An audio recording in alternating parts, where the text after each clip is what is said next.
Welcome back to the deep dive. Today, I want to invite you into a story. I want you to picture a wide, sweeping valley. Okay. It's quiet, it's rural, maybe a little bit dusty, and in this valley, there's a small, humble house where a young boy lives. Right. It's not a bad house, but it's Yeah. it's worn, the paint is peeling a bit, the porch creaks, I can see it. and every single evening, just before the sun dips below the horizon, this little boy, he goes out and he sits on his front porch. Hmm. He doesn't look at his own yard, though. He looks across the valley, miles away, to a house perched high on a distant hill. He's looking for something specific, isn't he? He is. He's obsessed. He's obsessed with the windows of that house on the hill. The windows. Yeah, because from where he sits, down in the shadows of the valley, those windows look like they are made of solid burnished gold. Oh, wow. They shimmer, they blaze with light. And to this kid, that house represents the ultimate life. He imagines the people living there must have no problems, no sadness, just pure golden happiness. He tells himself, if I could just get to that house with the golden windows, my life would be perfect. It's the universal human condition, right? Sure. The conviction that over there is somehow better than right here. Exactly. So this obsession, it just takes over. Yeah. One morning, he packs a little bag with some food and water, and he starts the trek. He's actually going for it. He is. Yeah. He leaves his little house and he heads for the hill. And it's not an easy walk. He's hiking through brambles, he's crossing muddy streams, he's sweating, his legs are burning. The real journey. It takes him the entire day to cross that valley and climb that steep incline. But he keeps going because he's thinking about the gold. And the anticipation just builds and builds. Right.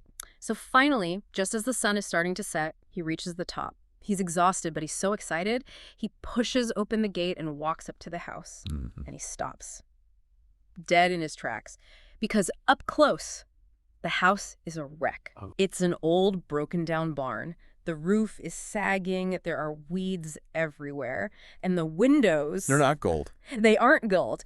They are dirty, cracked, dusty glass, just caked in grime. The fantasy completely collapses. Completely. He's devastated. He feels like a fool. But then, and this is the moment that really matters, he turns around. Oh. He looks back across the valley, down toward where he came from. The sun is setting behind him now. And as he looks down at his own little house, the one with the peeling paint, Let me guess. the angle of the setting sun is hitting his windows perfectly.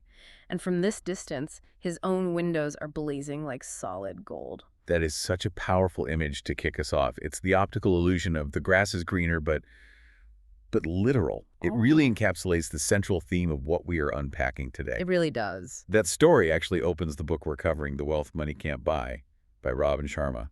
And it's a punch in the gut, honestly, because how many of us are that boy? We are trekking through the mud, exhausting ourselves, trying to get to the golden windows, which usually serves as a metaphor for, I don't know, a certain number in a bank account or a job title or a specific lifestyle. Whatever it is we think will fix everything. Right, only to get there and realize it's just a barn with dirty windows.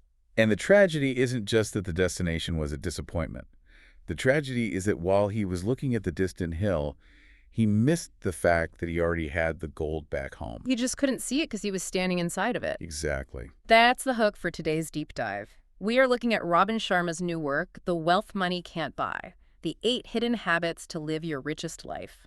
And I think we need to set the stage here because wealth it's a loaded word. It is. Usually when we say someone is wealthy, we mean they have money, period. But Sharma is arguing for a complete redefinition. Precisely. And he's very clear, and I think this is important to see up front so you don't get the wrong idea. Yeah. He's not saying money is bad. He's not playing that game. No, not at all. In fact, he calls money a necessity for living in a way that is generous. It buys freedom, it solves problems, it allows you to help people. Sure. But his core thesis is that money is only one of 8 forms of wealth. One of 8. That means if you have money but you lack the other 7, you're actually, poor? Technically, yes. Yeah. You are what he calls cash rich, but life poor. Wow. And we see this archetype all the time, don't we? The high-powered executive who has the millions but has destroyed their liver, hasn't spoken to their children in years, and wakes up every morning with a pit of anxiety in their stomach. That's the person with the golden windows from a distance. Exactly. But up close, their life is a broken barn. Cash rich but life poor. That hits hard. It really frames the mission for today. We want to help you, the listener, avoid that trap. We want to look at wealth holistically. Hmm. Sharma breaks it down into 8 forms, and because there is so much meat on the bone here, we decided to split this deep dive into 2 parts. Today, we are going to focus on the first 4 forms: growth, wellness, family, and craft.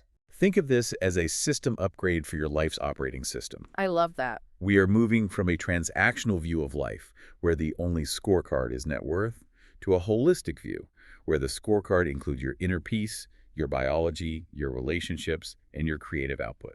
I am so ready for this upgrade. So let's boot up the first form of wealth. Sharma calls it growth, or the daily self-improvement habit. This is foundational. It's placed first for a reason. If you don't have this, the other forms of wealth, they really struggle to stand up. Okay. Sharma defines growth essentially as the habit of daily self-improvement. Yeah. He uses a beautiful quote from Rumi. The wealth within you, your essence, is your kingdom. The core argument here is that a brilliant outer life cannot exist without a beautiful inner life. He calls it the outer change follows inner change law. I think we hear that a lot. Inner work, work on yourself, and it can start to sound like a bumper sticker, you know? It feels a bit abstract. What does he actually mean by outer change follows inner change? Well, think about it mechanically. Yeah. You cannot outperform your own self-identity. Okay. If you internally believe you are unworthy or incapable, no amount of external opportunity will fix that. You will self-sabotage. Right. You'll find a way to prove yourself right. Always. And Sharma illustrates this with a really poignant anecdote. It's a story about a father who is sitting in his armchair trying to read the newspaper after a long week. He just wants to decompress. I think every parent listening knows this exact moment. You just want 5 minutes of silence. Exactly. But his young son keeps bothering him, jumping on him, saying, "Dad, let's play, look at me." The dad is getting frustrated. He wants to buy himself some time. So what does he do? He sees a page in the newspaper that has a huge, complicated map of the world on it. He rips the page out, tears it into 100 little jagged pieces, and throws them on the floor. A puzzle. A puzzle. He tells his son, "Okay, here you go. Put the map of the world back together. Yeah. When you're done, I promise we will play." That's a classic move. He's thinking, that's going to take the kid an hour, minimum. He's settling in for a nap. Right. But 5 minutes later, literally 5 minutes, the kid tugs on his sleeve. "Dad, I'm done." No way. The father looks down, and he is stunned. The map is taped together perfectly, every continent, every ocean, perfectly aligned. He asks, "How on earth did you do that so fast? You don't know geography." And the kid's answer is the key. The boy smiles and says, "Easy, Dad. On the back of the map, there was a picture of a person. And once I got the person together, the world was okay." Wow. Once I got the person together, the world was okay. That really is the whole philosophy in a nutshell, isn't it? It is. It's the most concise explanation of the growth mindset I've ever heard. It's incredible. If your world feels broken, if your career is messy, your relationships are scattered, you can't fix it by just taping the world together. You have to flip it over and fix the person. When you heal and organize your inner self, the external world naturally falls into place. Okay, so if we accept that we need to get the person together, we have to understand why the person is scattered or broken in the first place. You know, why are we the way we are? Sharma introduces a framework here that I found really helpful. It's called the PNEM principle. This is a diagnostic tool. It breaks down the 5 forces that have programmed us. And programmed is absolutely the right word. Most of us are running scripts we didn't write. So PNEM. P-E-N-A-M. Let's walk through them. P stands for parents. The big one. And this isn't about blaming parents. Most parents do the best they can with what they have. Of course. But we have to acknowledge that we inherit their beliefs, their limitations, and sometimes their emotional scars. If you grew up in a house where your father was constantly anxious about money, saying things like, "Money doesn't grow on trees," or "Rich people are crooks." You download that software? Exactly. You might be 40 years old now, self-sabotaging your own success, because that P programming is still running in the background, totally unconsciously. It's deep code. What about E? E is for environment. Your ecosystem impacts your output. This is both physical and social. If you live in a chaotic, messy house, your mind will feel chaotic. Sure, outer order, inner calm. Right. And if you live in a neighborhood that feels unsafe, your nervous system is constantly in a state of low-grade fight or flight. You can't be creative or peaceful if your environment is signaling danger or disorder. Okay, that makes sense. And N. N is for nation. This is the cultural context. We often overlook this one. How so? Well, if you grow up in a nation that values hyper-individualism and hustle culture, that shapes your values very differently than if you grow up in a culture that values community and siestas. It shapes your perception of what is normal and what is possible. It's the water we swim in. Precisely. And A is for associations. Sharma seems to place a lot of weight on this one. The people you surround yourself with. Huge weight. There's that famous idea that you become the average of the 5 people you spend the most time with. But Sharma calls negative associations energy vampires. If your friends are cynics, complainers, or people who've given up on their dreams, it is almost impossible for you to rise above that. It's like gravity. You need associations that are fuel sources, not drains. And finally, M. M is for media. What are you consuming? And I don't just mean food, I mean information. Right. If you are starting your day with the news, which is essentially a curated list of the worst things happening on Earth, and then scrolling social media, comparing your behind the scenes to everyone else's highlight reel, you are programming your brain for fear and inadequacy. So the analysis here is that once you understand PNM, you realize, wait a minute, I didn't actually choose most of these inputs. Exactly. You realize you are a product of your programming. And once you realize that, you gain the power to change it. That's the freedom in it. That's it. You can say, okay, that's my parents' belief, not mine. I'm deleting that. That's my associations dragging me down. I'm changing my circle. Growth is the active process of rewriting that code. But rewriting the code isn't easy, is it? Usually when people try to rewrite their program, say they want to start a business or leave a toxic relationship, the first thing they hit is a wall of fear. Always. What if I fail? What if I look stupid? Sharma has a very specific take on fear, doesn't he? He does. He reframes it entirely. He calls fears ghost stories. I love that imagery. It's so dismissive of the fear, in a good way. It's perfect because a ghost story is something that scares you, but it isn't real. He argues that most of our fears are illusions. And to illustrate this, he shares this gripping story about a mountain climber. Okay. This guy is a serious alpinist. He's descending a peak alone. It's getting dark. A blizzard is blowing in. Visibility drops to 0. That's the worst case scenario for a climber. It's a nightmare. He slips. He slides over the edge of a cliff. He's falling into the void. Oh my gosh. And by some miracle, he manages to grab a thick tree root protruding from the rock face. So now he is just hanging there, feet dangling in nothingness, pitch black, freezing wind howling. Listen. He screams for help, but there's no one, just the wind. So he's just hanging in the abyss. He knows if he lets go, he drops thousands of feet to his death. So he holds on. He hangs there all night. I can't even imagine. His fingers are bleeding. His muscles are screaming. Hypothermia is setting in. He spends hours imagining his death, thinking about his family, fully convinced these are his last moments. He is in absolute agony. The mental torture must be worse than the physical pain. For sure. Finally, hours later, the sun starts to rise. Yeah. The gray light of dawn hits the mountain. He looks down to see how far the drop is. Ooh. He is hanging 6 inches above a wide, flat, safe ledge. Oh man, 6 inches. 6 inches. All that suffering, all that terror, all that mental anguish, it was all for nothing. He was safe the whole time. If he had just let go, he would have landed softly. Wow. Sharma's point is that our fears, fear of public speaking, fear of rejection, fear of launching that podcast, they're usually only 6 inches deep. It's just a ghost story. It's a ghost story. We create these elaborate tales of catastrophe in our minds. If I quit my job, I'll be homeless. If I speak up, everyone will hate me. But usually, if the sun came up and we saw the reality, we'd realize we are standing on a ledge. That is such a sticky metaphor. Next time I'm freaking out about something, I'm going to ask myself, is this fear just 6 inches deep? So let's get tactical. If we want to get past the ghost stories and actually practice this growth habit, what do? We can't just sit around thinking about it. Sharma gives some very specific advice here. He loves tactics. And one of the biggest ones is, the human who reads the most wins. This brings us to a concept he calls babble, which sounds a little strange. It does. It's B-A-B-L-E, book accumulation beyond life expectancy. Okay.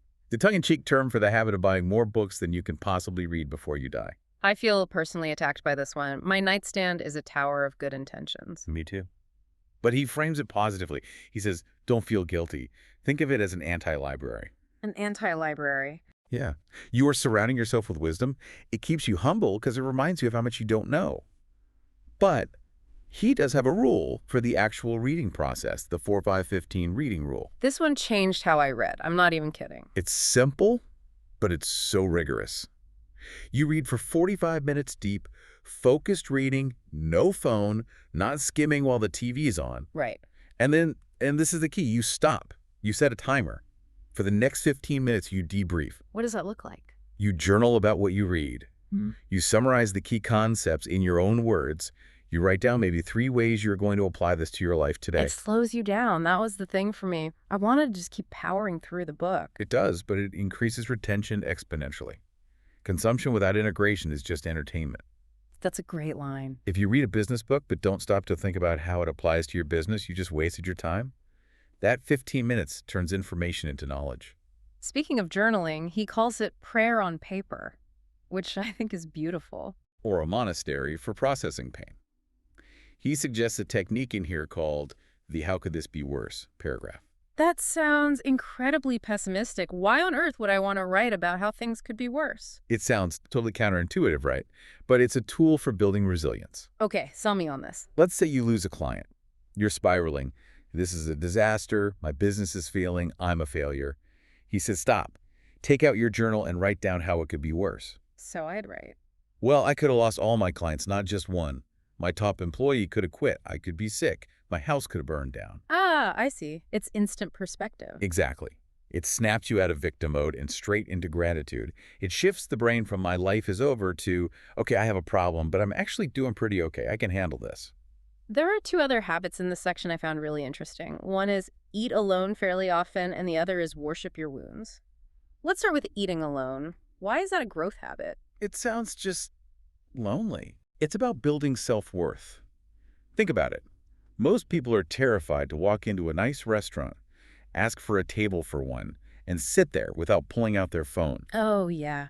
The phone is a shield. It's a total shield. They think everyone is looking at them, judging them, thinking, oh, look at that loser. They have no friends. It's the spotlight effect. We think everyone cares about what we're doing, but they're actually all just worrying about themselves. Right. So Sharma says, do it. Force yourself. Sit there. Order a nice meal. Be with your own thoughts. Don't hide behind a screen. What does that do for you? If you could be comfortable in your own company, you become invincible socially. It proves to your subconscious that you don't need external validation to be okay. You are enough on your own. I like that. It's a bravery practice. And worship your wounds, that sounds intense. It is, but it's a profound spiritual reframe. He says we need to see herders as helpers. He uses a parable to explain this called the little soul in the sun. Tell us that story. So imagine a soul before it is born, floating in the cosmos, talking to God. The soul says, God, in this lifetime, I really want to learn the virtue of forgiveness. A noble goal. A noble goal. And God says, that's a beautiful goal. But to learn forgiveness, someone has to do something terrible to you. You can't forgive if you haven't been hurt. Makes sense. You can't practice swimming without water. Right. So another soul floats up and says, I love you so much that I will go down to earth with you. I will lower my vibration. I'll become the villain in your story. I will betray you or abandon you or hurt you just so you have the opportunity to experience what it means to forgive. Whoa. That is a massive shift in perspective. Isn't it? So the person who broke your heart, or the business partner who stole from you, in this view, they aren't enemies. They are spiritual training partners. Exactly. They are playing a role to help you grow. It doesn't mean you excuse the behavior or let them keep hurting you, but it changes your internal relationship to the event. So you're not a victim. You're not. Instead of being a victim asking, why is this happening to me? You become a student asking, what is this doing for me? That is the ultimate growth mindset. That's heavy, but I can see how that frees you from a lifetime of bitterness. Okay, let's move to the second form of wealth. We've covered the inner self. Now we need to talk about the vessel, wellness, or the steadily optimize your health habit. This is completely non-negotiable for Sharma. Health is the platform for all other forms of wealth. If you're dead, you can't be wealthy. It sounds obvious, but look at how we live. Exactly. He points out the great paradox of modern life. We sacrifice our health to make wealth when we are young, staying up late, eating junk, stressing out, chugging energy drinks. The hustle culture. And then when we get old, we spend all that accumulated money trying to buy our health back. It's the worst trade-off ever. You burn the furniture to heat the house, and then you have no furniture left to sit on. Perfect analogy. He quotes the futurist Ray Kurzweil, live long enough so you can live forever. What does that mean? The idea is that medical technology is advancing so fast that if we can just stay healthy for the next few decades, we might hit escape velocity for longevity. But Sharma focuses heavily on the science of epigenetics to get us there. This is a term that gets thrown around a lot. Genes are not destiny. Can we clarify what that actually means for someone listening? Sure. For a long time, the scientific consensus was genetic determinism. My dad had heart disease, so I'm doomed to have heart disease. Yeah. It's in the blueprint. Right, it's a done deal. Epigenetics completely flipped that table. It shows that while you have a blueprint, your DNA, you also have a contractor. And the contractor is us. It's us. Our environment and our lifestyle, the food we eat, our stress levels, our sleep, even our thoughts can physically turn gene expression on or off. So we have the controls. We're at the switchboard. You are the architect of your own biology. You can silence the bad genes and amplify the good ones by how you live. You aren't a victim of your DNA, you're the user. So if we have the controls, what buttons should we be pushing? Sharma gets pretty specific here, almost into biohacker territory. He does, but he starts with something very analog, very gentle. Forest bathing or Shinrin-yoku. This is the Japanese practice. Is this just a fancy word for taking a walk in the park? It's deeper than that. It's about immersion. The science shows that trees release these chemicals called phytoncides. Phytoncides, okay. They're antimicrobial organic compounds. Basically, they're the tree's immune system. And when humans breathe these in, our bodies respond dramatically.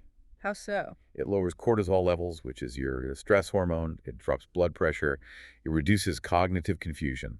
And it boosts our natural killer cells, which are the cells that fight cancer. Wow. So it's not just relaxing psychologically, it's a direct chemical interaction. It's nature's therapy. So get into the woods. What about the other end of the spectrum, the cold? Everyone is talking about cold plunges and ice baths these days. What's Sharma's take? He's all in on it. He talks about the concept of hormesis. Hormesis. Hormesis is a biological concept where a low dose of an acute stressor triggers a cellular repair mechanism. It wakes your body up. So like lifting weights for your cells. Exactly. Yeah. You tear the muscle to make it grow stronger. Cold water shocks the system, and it triggers a massive release of dopamine up to 250% above baseline. 250%. That is significant. That's better than coffee. It's better than most illicit drugs, actually, in terms of the sustain. And it doesn't have the crash. It gives you motivation, focus, and drive for hours. And it trains you for stress. It totally trains your brain to handle stress. If you can handle the shock of freezing water at 6 a.m., a rude email at 10 a.m. is nothing. But then he pivots from the cold to the heat, or rather the light. He has something called the naked sunbathing rule. Yes. And he warns us that the naked part is optional depending on your neighbors, but the sun is mandatory. We've been taught to fear the sun, though, haven't we? Slather on the sunscreen. We have. And for good reason, in excess. But Sharma argues we've swung too far. He recommends moderate exposure, maybe 10 to 20 minutes, of direct skin contact with the sun. And what does that do for us? It regulates your circadian rhythm, which helps you sleep better. It boosts serotonin, which is your mood stabilizer. And obviously it generates vitamin D, which is crucial for immune function. He's saying, stop hiding in the dark. We are solar-powered creatures. Just maybe keep the fence high if you're going full Monty. Yeah. What about food? What's his approach? He has a very simple heuristic for diet that cuts through all the fad diets and confusion. It's, if it doesn't hang from a tree, grow in the ground, or have a mother, don't eat it. That rules out pretty much everything in the middle aisles of the grocery store. No Cheetos have a mother. Exactly. It's a call for whole, real foods. Yeah. It's that simple. And as part of that, he suggests a 30-day zero-sugar challenge. He views sugar as a poison that destroys your energy and focus. He also talks about a dopamine detox. We mentioned dopamine with the cold showers, but this is about resetting your receptors. Right. We suffer from something called hedonic adaptation. We need more and more stimulation just to feel normal. The constant scrolling, the snacking, the clicking, the notifications. Right. He suggests taking 5 to 10 days without devices, social media, or processed food. It's a hard reset for your brain. And what happens? When you stop flooding your brain with cheap dopamine, your sensitivity returns. Suddenly, a simple apple tastes incredibly sweet. A conversation feels deeply engaging. You reclaim your attention span. And finally, in this section, sleep. He says we should become a professional sleeper. Yes, I love that phrase. In our hustle culture, sleep is often seen as a weakness. I'll sleep when I'm dead. Right, a badge of honor. Sharma says that's a fast track to being dead. Sleep isn't just rest, it's a brainwash, literally. A brainwash. When you enter deep sleep, The glymphatic system in your brain opens up. Cerebrospinal fluid rushes in and washes away neurotoxins, the metabolic waste that accumulates during the day. It's like the janitorial crew coming in to take out the trash. Precisely. If you don't sleep, that trash stays in your brain. Oh. It creates brain fog, anxiety, and over the long term, leads to things like Alzheimer's. So prioritize sleep like your life depends on it, because it does. I love that. Professional sleeper. I'm going to put that on my resume. All right, let's shift gears.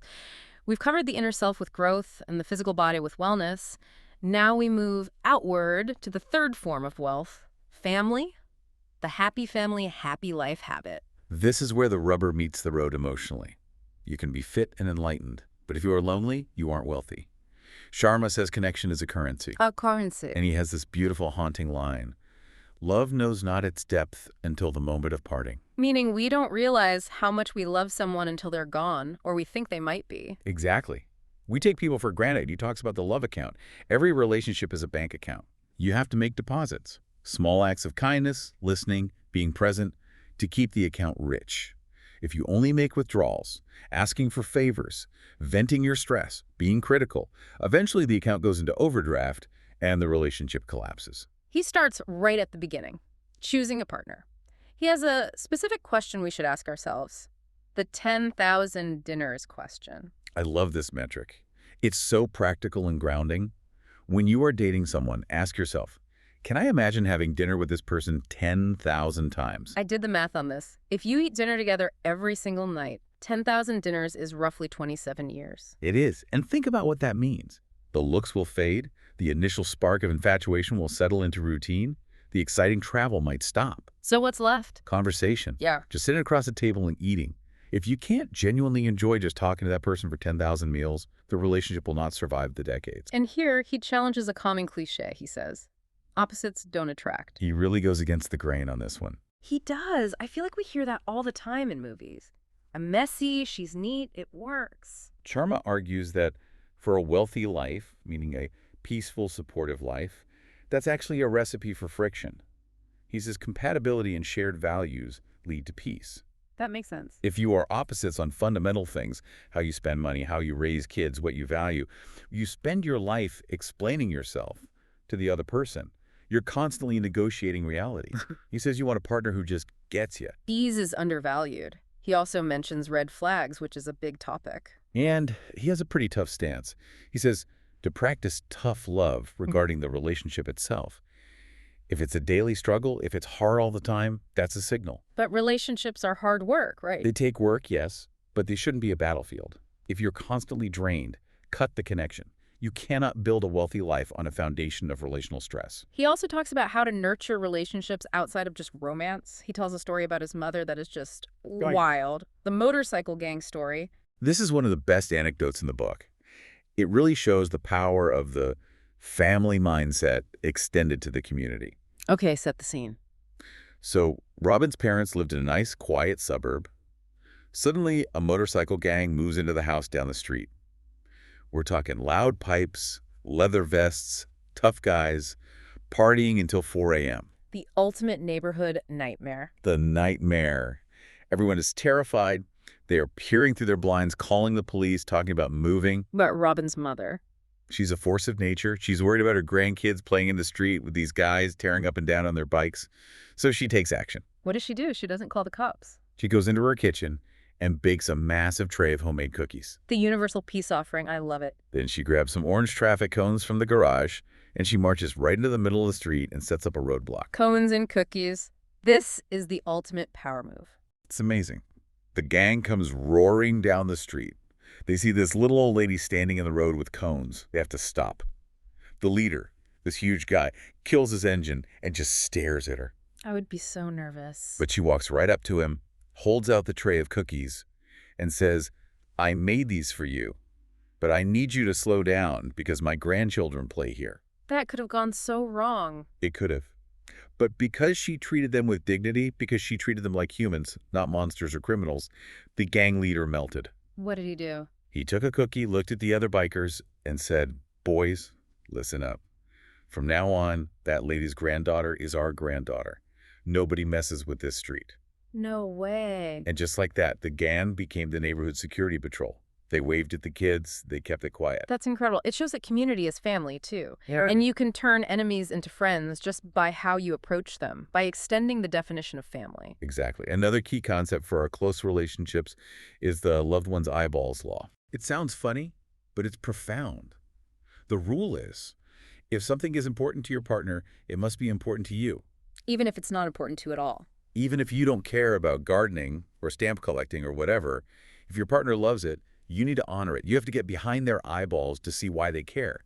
You aren't honoring the hobby. You're honoring the person. That's good advice. But what about when things go wrong? Conflict is inevitable in any family. It is. And Sharma is big on don't carry grudges. He tells a tragic story of two brothers who got into an argument over a business deal. And they stop speaking. They stopped speaking. They let the silence stretch for weeks, then months, then years. It went on for 50 years. A lifetime. Literally. One of them finally got sick and was on his deathbed. The other brother swallowed his pride and came to visit. And as they sat there, crying, reconciling in the final moments, they realized something horrible. What? They couldn't even remember what the original fight was about. Oh, that's heartbreaking. They had wasted 50 years of brotherhood over nothing. It's a warning. Grudges are expensive. They cost you emotional wealth. Sharma's rule is, be the first to forgive. Be the first to apologize. Do not let your ego bankrupt your family life. But he also acknowledges that not everything can be fixed perfectly, right? He talks about how some hurts aren't meant to be healed. Yes. This is a nuanced and mature point. Right. He uses the example of Pamela Anderson and Tommy Lee. He mentions watching her weep over vintage footage of them together. Their relationship was volatile, maybe even toxic. They probably shouldn't be together. But the point is that love can persist even if the relationship ends. You can love someone from a distance. You can cherish the memory without needing to fix the broken pieces or get back together. It's okay to leave some things broken, but still view them with love. And finally on this topic, friendship, he has the 3 great friends rule. This is simple and liberating.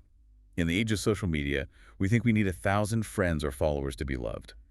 Sharma says no.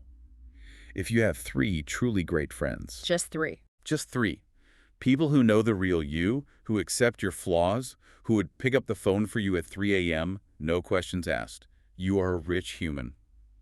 That's the benchmark. Everything else is just acquaintances. I think a lot of listeners will find relief in that. You don't need a crowd, you just need a tribe.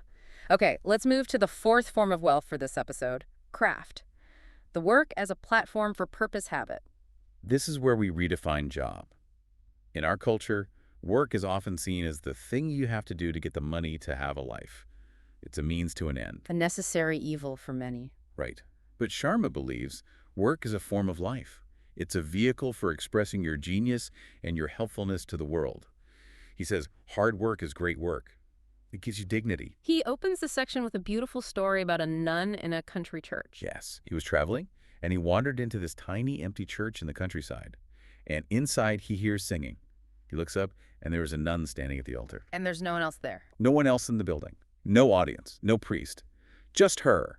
But she is singing with absolute magnificence, full power, perfect pitch, deep emotion. She's singing like she's at Carnegie Hall. Exactly. Sharma watched her, mesmerized. She wasn't singing for applause. She wasn't trying to get a record deal. She was singing for the craft itself, for her connection to the divine. Wow. She was devoted to the act of creation, not the outcome of fame. That's the essence of craft, doing your work beautifully because it matters to you. That leads into his strategies for mastery. How do we bring that nun energy to our spreadsheets or our coding? The first strategy is Project X. Project X is your magnum opus, your Eiffel Tower. So your life's work. Your life's work. Oh. He argues that most people dilute their energy by chasing too many shiny objects. They start 5 businesses or write 3 half-finished books. He says, identify the one major work that will define your legacy. Focus on that, obsess over that, put your blinders on. But how do you actually achieve mastery in that project? He gives a formula, the virtuoso algorithm. It's an equation. It goes growth X, practice X, teachers X associations, divided by resilience plus longevity, mastery. Okay, that's a lot to unpack. It is, but the variable he really emphasizes is longevity, just staying in the game longer than anyone else.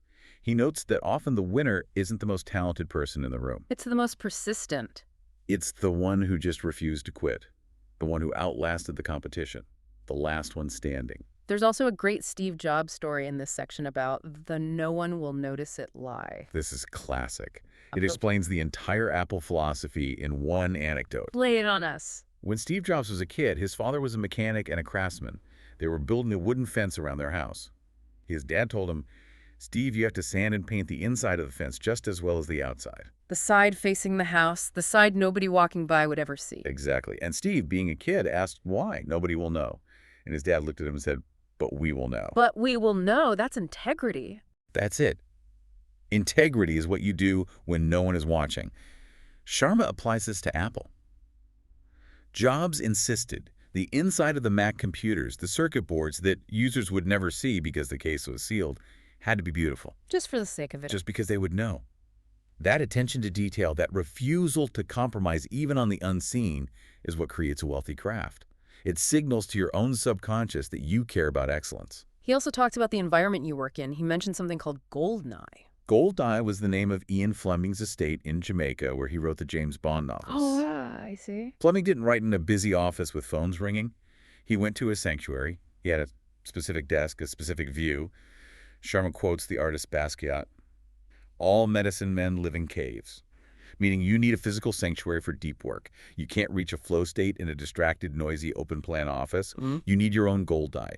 It might just be a corner of your bedroom with noise-canceling headphones, but it has to be a sacred space where your brain knows, okay, we're here to do deep work. That connects to the mindset shifts he suggests, one of which is to think like an artist, even if you're an accountant. Yes, treat your work as art. And part of thinking like an artist is accepting that first drafts are meant to be bad. He quotes Hemingway on this. What's the quote? "The first draft of anything is shook." Direct. I like it. It's direct, but it's liberating. Perfectionism paralyzes us. We want the first draft to be the golden windows, but it never is. The goal is just to get it down on paper. You can't edit a blank page. Just get the bad version out so you can iterate. That's how craft is built, layer by layer. And then there's the warning. Stop copying your heroes. This is a tough one for a lot of people. Right. He says you can copy your heroes or you can influence your industry, but you can't do both. Wow. Originality requires risk. It requires mining your own strangeness. If you're just a cover band of your favorite entrepreneur, if you sound exactly like them, you'll never really be wealthy in your craft. You have to find your own sound. You have to be weirdly, uniquely you. And the final tactic for craft, and maybe for life in general, is the stop doing list. We all have to-do lists. They're endless. But success is often about subtraction. What are you not going to do? What are you going to say no to? Exactly. What complexity are you removing? What distractions are you cutting? A stop-doing list is often more powerful than a to-do list because it protects your time and your focus for that Project X. It clears the path. Wow. We have covered a massive amount of ground today. We've gone through growth, wellness, family, and craft. It's a lot, but do you see how it's a cohesive system? Absolutely. If you neglect your inner growth, your wellness suffers because you stress-eat.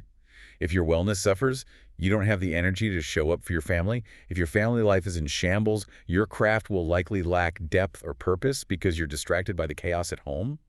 They're all interconnected. And if you sacrifice all four of these just for money, Then you are fake rich.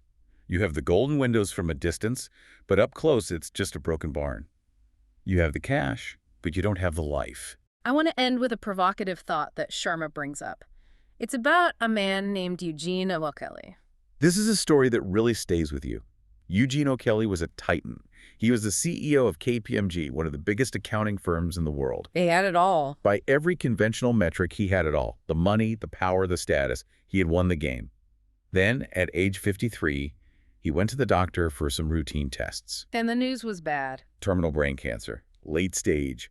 The doctor gave him 90 days to live. 90 days. From master of the universe to 90 days left on the clock. And in those final 90 days, O'Kelly completely shifted. He didn't spend it at the office. He didn't look at stock prices. He became what he called a perfect moment creator. A perfect moment creator. He spent his remaining time trying to engineer small, perfect moments with his wife and daughter. A walk in the park where the light was just right. A conversation over a glass of wine. He realized at the very end that presence was the only real wealth. It's a beautiful ending to his life, but it's also so tragic that it took a terminal diagnosis to get him there. That is the question for the listener. That is the challenge. Why wait for the diagnosis? Why wait until you have 90 days left to start prioritizing these forms of wealth? You can be a perfect moment creator today. You can. You can have that dinner. You can take that walk. You can write that journal entry. That is the mission. So, for everyone listening, don't try to do everything we talked about today at once. That's overwhelming. Just pick one thing. Just one. Maybe it's the cold shower. Maybe it's asking the 10,000 dinners question about your partner. Maybe it's the 45-15 reading rule. Just pick one and start building real wealth. Small daily improvements lead to stunning results.